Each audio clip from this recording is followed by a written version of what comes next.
Hey guys, and welcome back to another episode of Everquest Old School. And on this episode, we are going to be playing my barbarian here, as you can see him. And he is, let me change it so you can see what he looks like right there. Not the greatest looking guy in the world, but not too bad.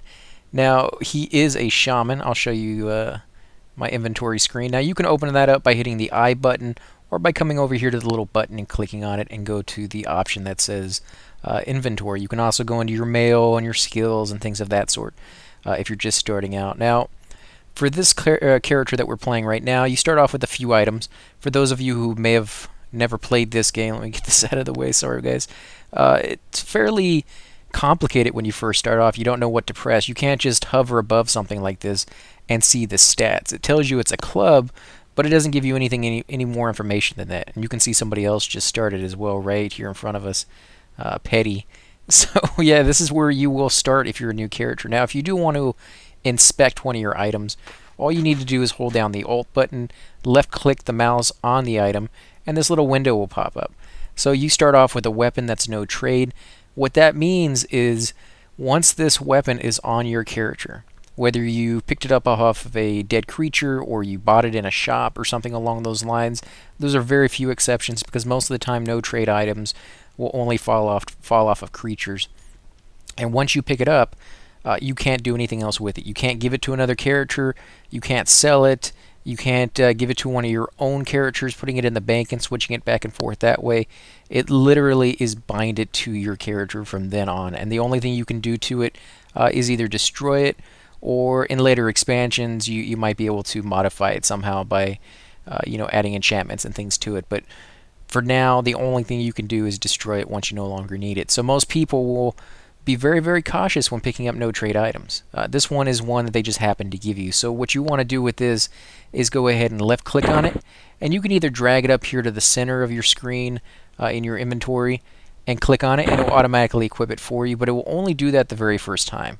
If you pick up another weapon and try clicking it here in the center, it's not going to do anything because you already have one equipped. But you can look at the little buttons and it shows you little symbols almost grayed out on what you need to use, what can go in here, and it will tell you if you hover above it, it's a chest or ear or neck slot, things of that sort. Now this is going to go into your weapon. You do have two weapon slots. You have a primary and a secondary.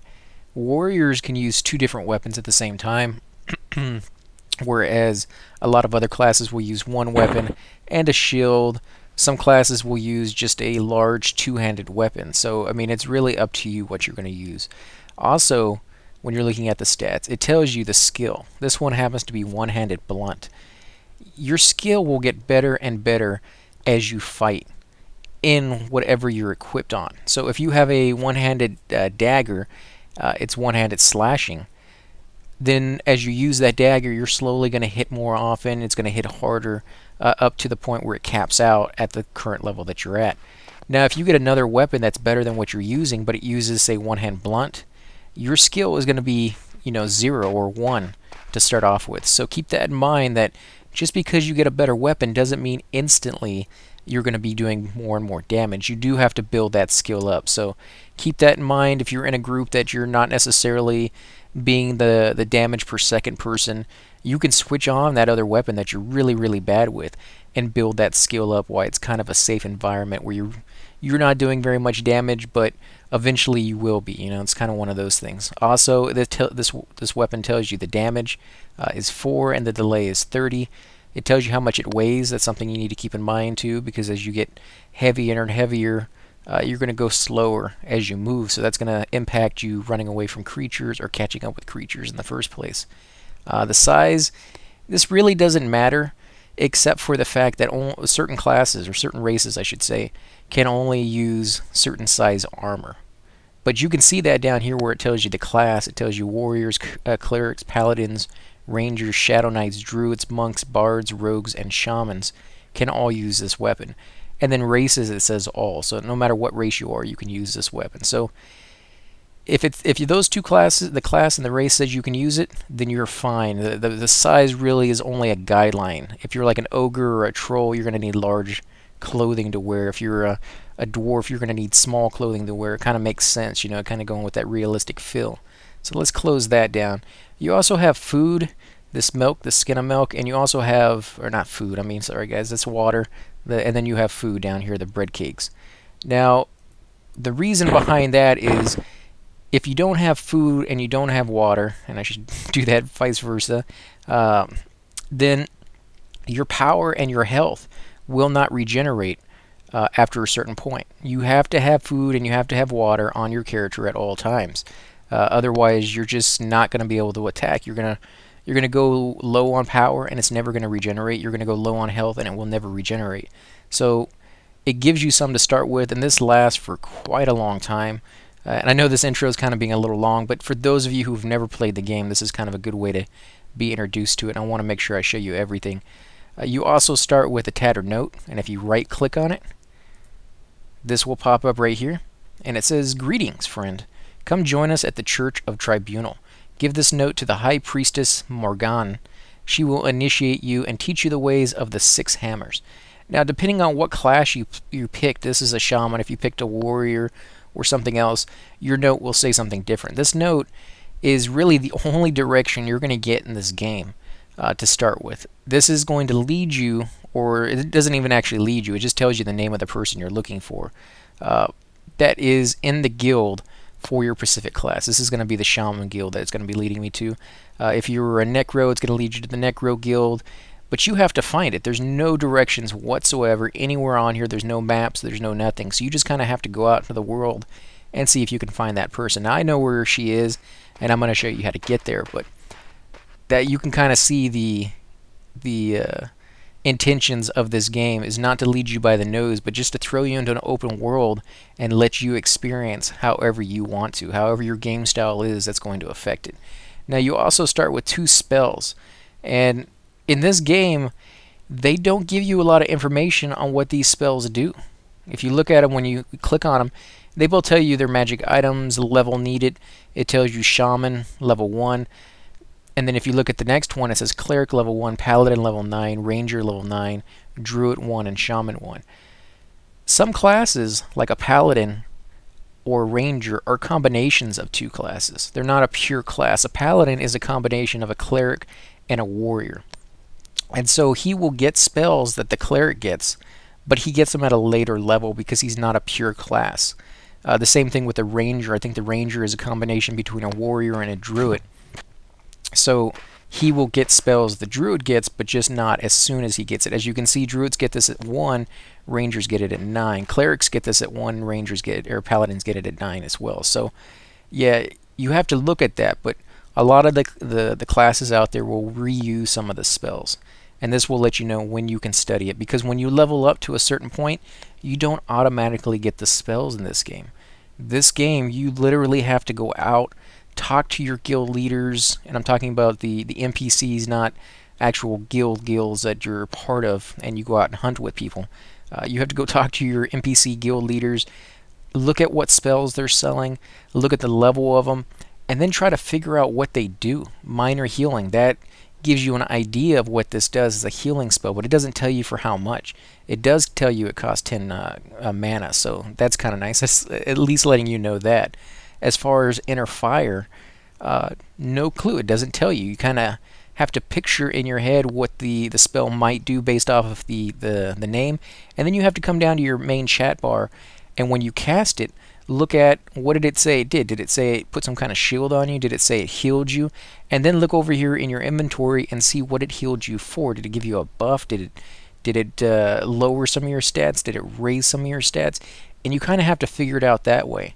The game's been out long enough now, thankfully, that you can just go online and look it up and somebody has a detailed description on what the spell actually does. But this was done on purpose. They could have put the details in there, but they wanted to have that old style real feeling of a D&D kind of game where when you start out, you're on the board and you have no information on anything. It's kind of like the real life. You know, you're thrown into a situation and you have to figure it out as you go through it. So yeah, it's definitely one of those games that it's not really user-friendly at first. It has a kind of a big learning curve, which is kind of why I make these videos to help you guys out, to kind of just get into it, because there is so much more information than what I can ever possibly give you. You know, I'm just giving you the basic details, the basic tools that you will need to get started in the game, and then you can go off in any direction you could possibly think of and explore the game however you wish. But like I said, it does have a bit of a learning curve, so I try to make these videos as helpful as possible. So now you have your spells, but what do you do to them? How do you use them? Well, if you come over here to the left of the screen, you'll see this little bar that just popped up. Now I've turned all mine so that they fade so that you don't have to see them all the time, but yours won't be. Yours will just be right here. And if you click on this little book down here in the bottom, it says open and close your spell book. Your spell book right here in the center will pop up. And you can see my guy automatically sat down. If I close it, my guy will stand back up. If I open it back up again, he sits back down. That's part of the game. He has to sit down to meditate. And meditating is the fastest way for your power to go back up. Also, if you're looking in your spell book, you're meditating at the same time. So, now that your spell book is open, you need to left click on one of your spells, drag it over into the book. It doesn't matter where you put it. At least right now. You can move them around later, so it's a little bit more organized for you. But you click on one of the blocks, you see the little purple bar on the second bar on the right actually counts down, and he memorizes the spell into your book. Now that the spell has been put into your book, how do you use it? Well, you still can't. This means that you memorized it. It's now part of your character. You have to left click on it. It opens up this little picture right here, and you want to drag it over here to this little bar. Anywhere on the bar that you want to put it, any one of these little slots. We're just going to go ahead and put it on the first slot. And you can see over here that now he is putting the spell onto your actual bar. And it takes a few seconds. This time will decrease the higher level you get and the lower the level the spell is. So if you're level 50 and you're memorizing a level 1 spell, it's going to put it on there within a blink of an eye.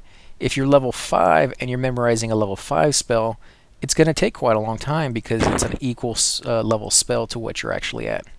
So we got that on. We got Inner Fire. Now we're going to go ahead and put Minor Healing on. You can see it takes a few seconds. It's counting down. Now you will have to do this every time you die. So you do want to remember where you have your spells, what spells you use for groups, what spells you use for soloing. You only have so many slots, and you're going to get a lot more spells to pick from. And granted, the spells you get are sometimes upgrades to previous spells, so they're not going to take up the same, you don't need both of them, you just need one, the highest level one.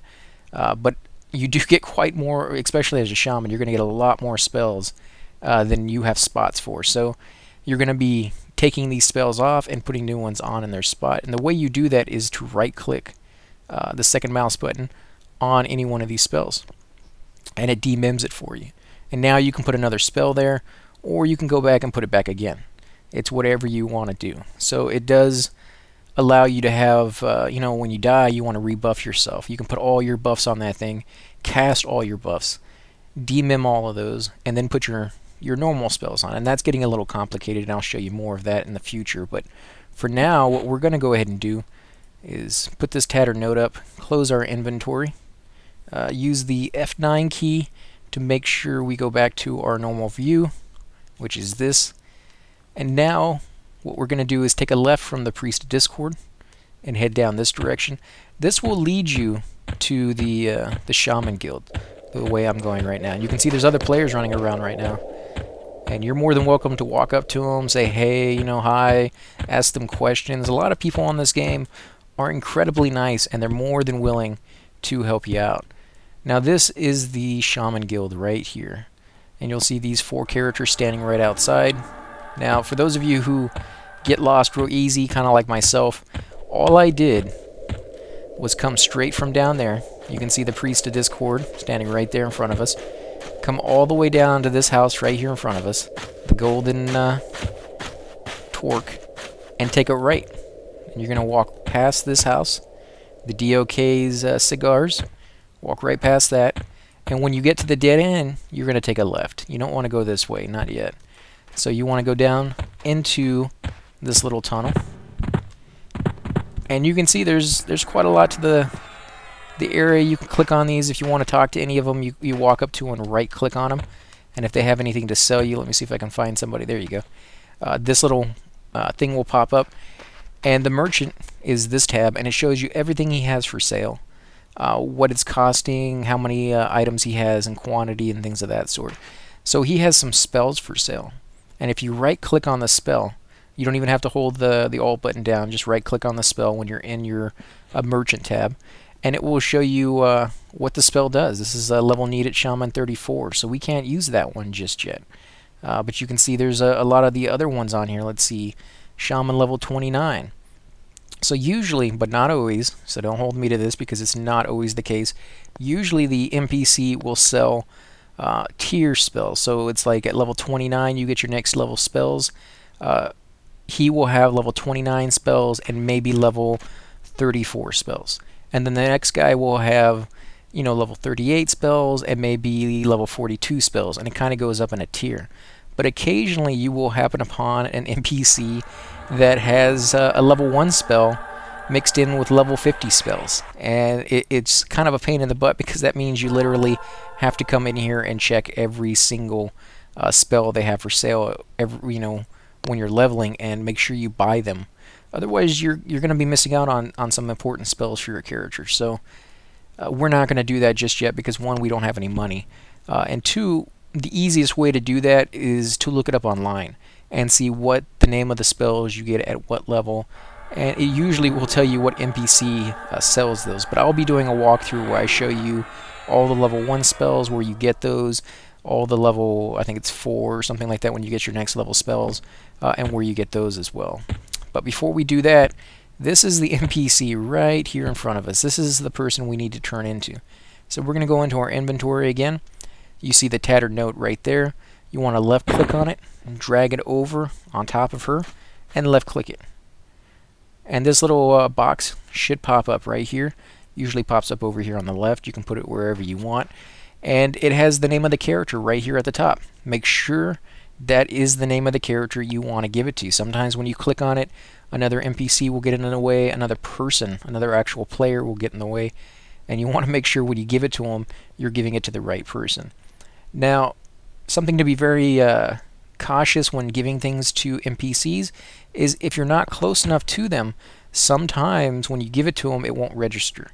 The game's not perfect. No game out there is. They've gotten really good with it. It doesn't happen too often, but if you spent, you know, the last 8-9 hours working on a quest, you come in and give the item to them and you don't get it because you're not standing close enough, it's you know, you can get very aggravated that way, and it's a lot of work. So just make that extra step, stand real close to them, and hit the give button. Now, also, before you do that, no items can be stacked. So if you look over here at your food, you have 5 on top of each other. If you click on it, it says how many do you want, and I can separate the stack and move them like that. If you're going to be giving food, water, bone chips, whatever, that can be stacked on top of each other, you can't give it to them like that. You have to make sure that it's just 1, 1, 1, and 1 in each one of these slots. If you do 4 bone chips stacked on top, it's going to fail. You're not going to get the reward. So again, make sure you take the stacks off and you put them in here one at a time. I cannot stress that enough, because you will get very, very angry going off and collecting all the stuff you need to collect, especially if because the quests in this game are very few and far in between, and they are very difficult, despite the namesake. So yeah, just keep that in mind, guys. So we're going to go ahead and give the item to her. And you can see down here in the bottom in your chat window, it tells you, welcome to the Church of Tribunal. Here we practice the will of the 6 hammers. This is our guild tunic. Work with pride and represent us well. And then it says your faction standing with 5 different races has either gotten better or worse. Faction is basically your likability with certain races and certain groups of people in this game. If you get negative faction, which you did with the Circle of Unseen Hands and the Coalition Trade Focal, and who else? The Ebon Mask. They all got worse. If you get faction bad enough with a certain group of people, when you show up, they will automatically attack and kill or try to kill you anyways. If you have good faction with them, they'll offer you quests, they'll give you better prices on buying and selling things inside the town. So definitely you want to have good faction. You don't want to have negative faction really with anybody. But in this game, almost always, whenever you get a good positive faction with somebody for doing something, whether it's killing a certain creature or doing a quest, you almost always get a negative faction with somebody else.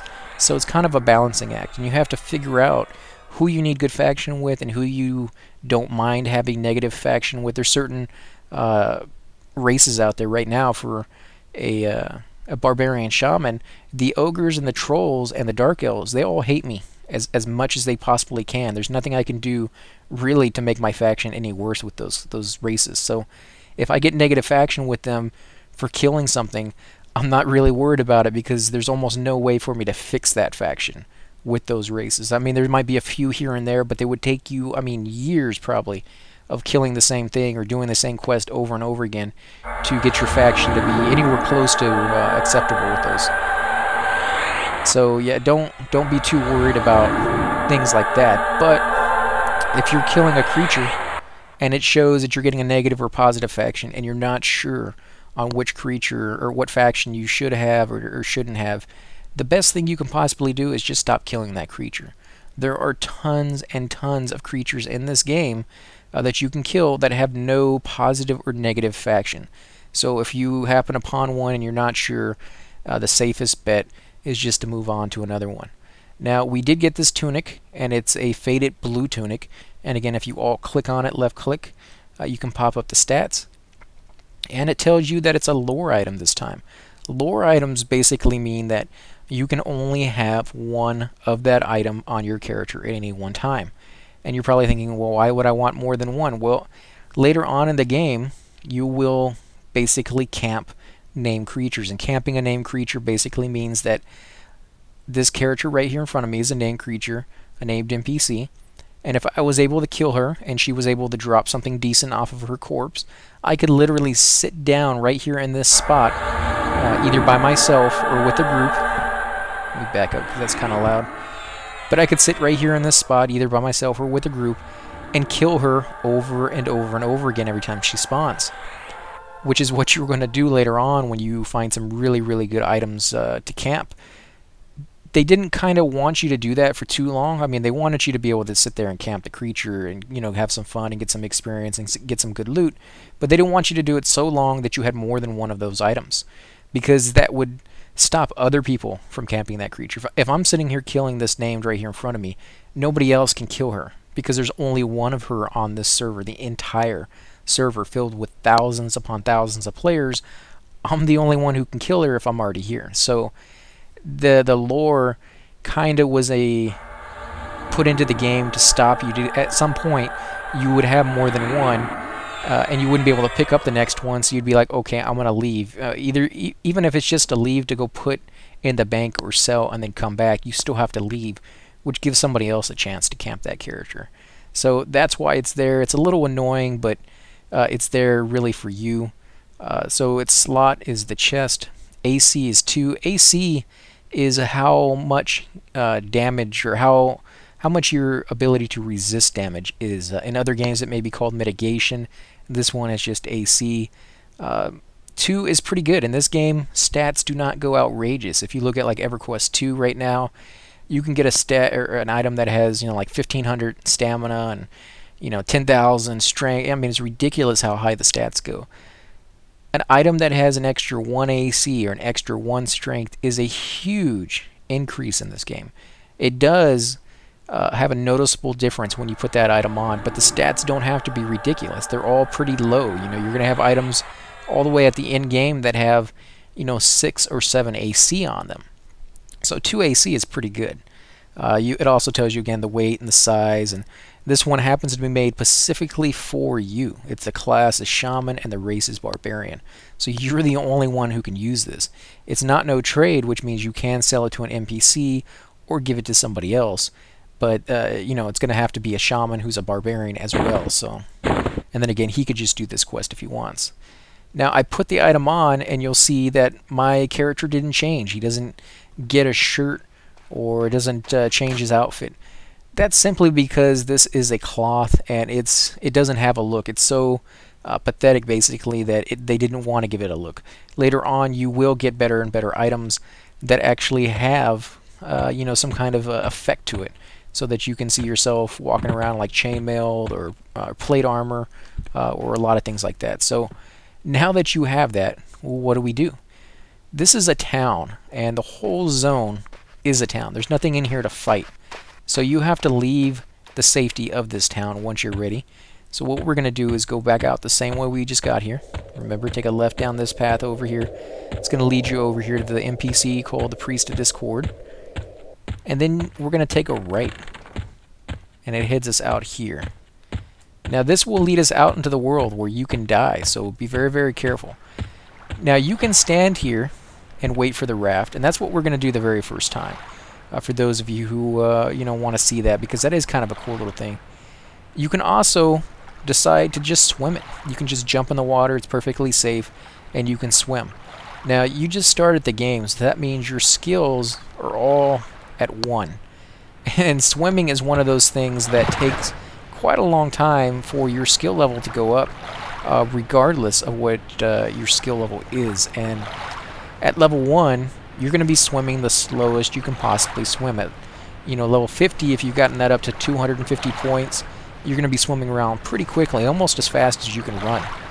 And so you won't really have any disadvantage to getting in the water. But at this stage, when you get into the water, it's going to be like a snail. You're going to be going really, really slow. So you do need to work on that. You definitely need to, you know, run or swim around the water as much as possible at early stages to build up that skill, because it is something you're going to have to do in later levels to get to certain areas. And if your skill is so low that it takes you so long to get there, you can drown, you can fall behind and get attacked.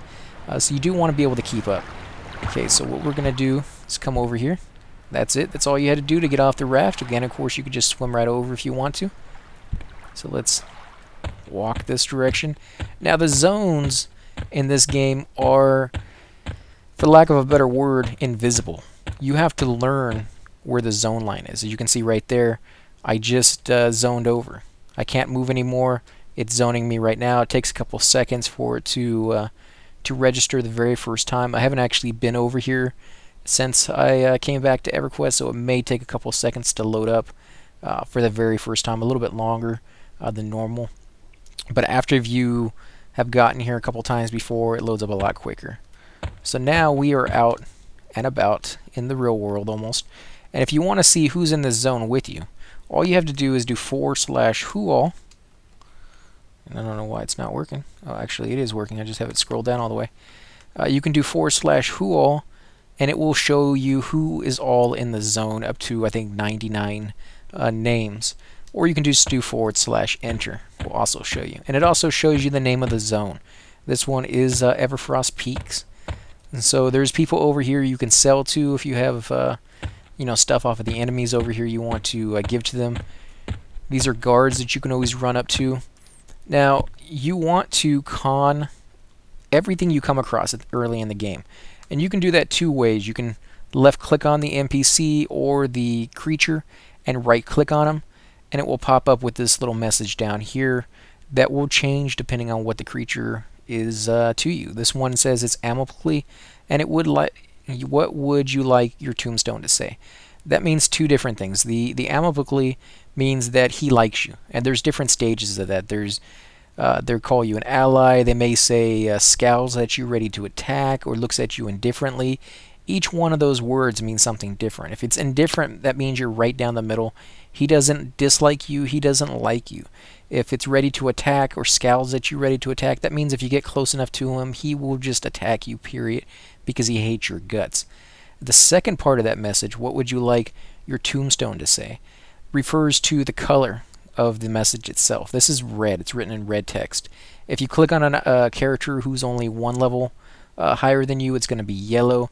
If you click on a character that's even to you, it's going to be in white text. And if you click on a character that's lower than you, it's going to be blue. And then if it's so low that you're no longer getting experience for killing that character, it's going to be gray.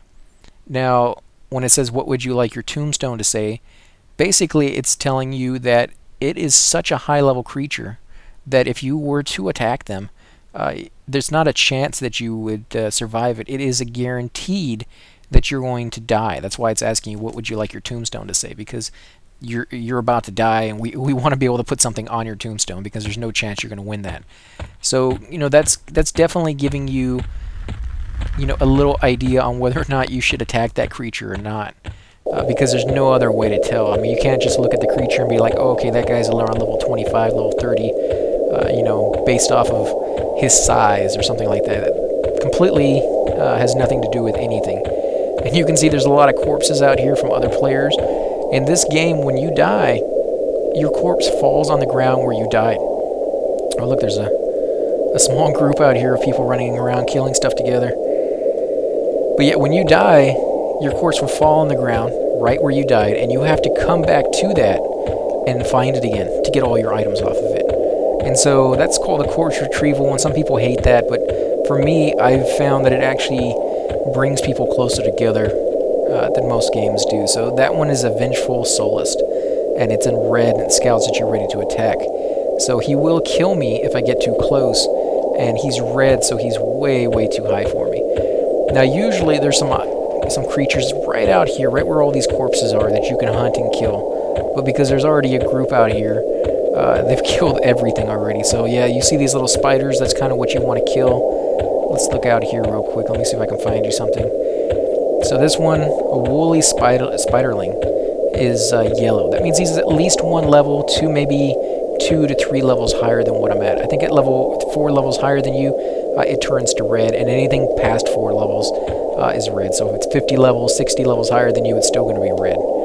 So now that we have this creature in our sights, how do we attack him? Well, if you look down here in the bottom, you'll see a little button that's marked melee. Melee attack. You want to walk up to the creature and click that button. And when you're close enough, your character will use his melee weapon to attack. There it goes. Took him a couple seconds because, one, he is pretty bad at his skill. You know, he hasn't done any. This is his very first fight, so he's not exceptional at hitting. And if you look down here in your main chat, you'll see that he's missing quite a bit. He's actually got 1 hit so far for 8 damage. My defense has gotten better. Yeah, I probably won't win this one. I'm probably going to die here. Which is fine. I guess we can do that, because I want to show you guys everything with this first video so that you can kind of get your feet wet a little bit. So now I'm dead. This creature has killed me. There it goes. No, he hasn't killed me yet. I'm still bleeding. I'm unconscious. Oh, there it is. I'm up again. He's knocked me unconscious again. And you can see somebody ran up here to try to help me out. There you go. I have been slain by a woolly spiderling. So that's okay. That's kind of what we wanted anyways. So you got to give it a second. And this is going to spawn you back at wherever you're, you know, bound. You can bind yourself pretty much anywhere in the game if you are a character that has the spell. Which means if you're a wizard or a cleric who gets the spell binding, then you can literally go out anywhere in the game and bind yourself. Let me take off this view. It's F9 again for those of you who want to play around with that so you can get a good view of yourself. Now I'm apparently bound right here in this one little spot. But I can bind myself anywhere I want. So you do got to be careful with where you do that. If you were to come up here and you were evil and you killed one of these guards and you bound yourself right on top of where the guards spawn, then when you gate back and that guard is back up again, he's going to attack you. So you got to be very careful with where you bind yourself. You don't want to... There she is. She was trying to kill it too, and it didn't work out too well for her. So watch out. That is called a train, guys. When somebody is running back with creatures on them, and they're running back to either zone it or get some help from the guards, you can see they're helping her out. Some of the time, those creatures will not keep following her, but jump off of her and start hitting you, and you'll actually die from somebody else's train. So you do have to, if you have a train like that, shout it out. Do a /shout space and then whatever your message is. You know, train coming to zone entrance. You know, let people know that it's coming, because you can kill people, and you can see that when you die, it's kind of a pain in the butt. You have to come back over here and get all your stuff, and you lost experience to boot. For us, we didn't really lose anything because we didn't have any experience to begin with, and you can't go beyond level 1. You can't go to a level 0. So we want to come over here, make sure we're not going to get attacked by like this decaying skeleton, who is actually even to us. So as soon as we get our corpse back, we're going to go attack him. And what you want to do is walk up to your corpse, right click on it, if I can ever select it, there we go, and pick up all the items by right clicking on each one. There we go, he's already attacking me. So our one-handed blunt has gone to level 6. So we're hitting a little bit easier than we were before. Somebody had just ran by and tossed a heal on us. He didn't have to do that. He didn't gain anything by tossing a heal on us. He literally did that just because he was trying to be nice. And that's the kind of people that this game makes up. You are playing it with hundreds, possibly thousands of other players at any one given time. So, yeah, it's a very, very cool game. Let's look at this. So, we killed our first creature, and he collapsed to the ground. And now what do? Well, we can left click on his corpse, and it pops up the little tab key that says we're selecting that creature. And then we can right click on him, and we can actually loot his corpse. And you can see right here, this is what he has. He has 2 bone chips. So we want to go ahead and pick up both bone chips. You can see it puts it into our inventory over here. And now we can sell those bone chips if we want. You can see we also got inner fire put on us by this guy over here. So we're going to go ahead and thank him real quick. Hold on a second. I don't know why it's popping up with that. Let me move it up a little so I can actually see. I was going to do thank, but it's not working, so we'll forget that for now. So this is where we're going to end the first video for this guy. It's pretty cool over here, and this is one of my favorite zones because it is all ice. If you don't like ice and you want to start someplace else, there's a lot of different races you can pick from. There's dark elves, there's trolls, ogres, dwarfs, high elves, wood elves, tons and tons of different races, and they all start someplace different, basically for their different classes. So wood elves start in like a tree city, and high elves start inside of a giant mountain that's made out of marble and stuff. And it's very, very cool, very in depth, and it's very easy to throw yourself into it and do like a role play for it. So again, guys, I hope you enjoy these videos. If you do, please take a moment and hit the like, subscribe button. Definitely helps grow my channel, and I greatly appreciate it.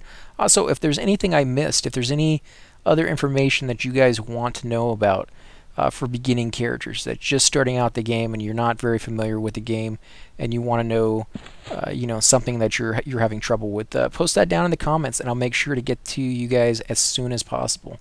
For those of you who are not familiar with how to exit out of the game now that you're done, you just come over here to your action button and hit camp. You can do a /camp desktop, space between the camp and the desktop, and that will load you out of the game completely. Whereas if you just hit camp, it's going to take you back to the character selection screen, so you can pick a different character or you can exit out further. Again, guys, thanks for watching, and I'll catch you on the next episode.